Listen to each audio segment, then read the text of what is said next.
जय जगन्नाथ नमस्कार मु विजय आपण स्वागत करुछि हमर ए भारत खबर चैनल रे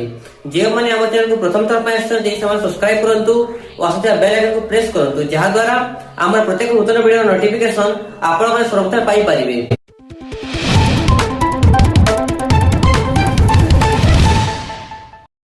राज्य में बेन होबनी पान मसला बदलिला सरकार निष्पत्ति तबाको निकोटिन नथिबारु बेन होबनी पान मसला स्पष्टीकरण रखिला स्वास्थ्य विभाग एने जीएसटी और अर्थ विभाग को चिठी लिखिले स्वास्थ्य विभाग सचिव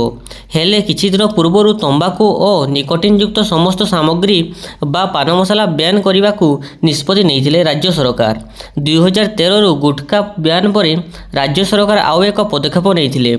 तंबाकू और निकोटिन युक्त समस्त उत्पाद उपरे कटकणा लगाई एसबू सामग्रीर उत्पादन प्रक्रियाकरण पैकेजिंग संरक्षण बेआईन बोली घोषणा करा जायतिला। राज्य स्वास्थ्य विभाग पक्षरु ए संपर्कित विज्ञप्ति प्रकाश पाइतिला। राज्य में पान मसला गुटखा खैनी रे प्रतिबंधक लगाई सरकार हेले आज एही निष्पत्ति रे परिवर्तन होईछि। पान मसला बैन होमनी बोली जीएसटी और अर्थ विभाग को चिठी लिखिछंती स्वास्थ्य विभाग सचिव।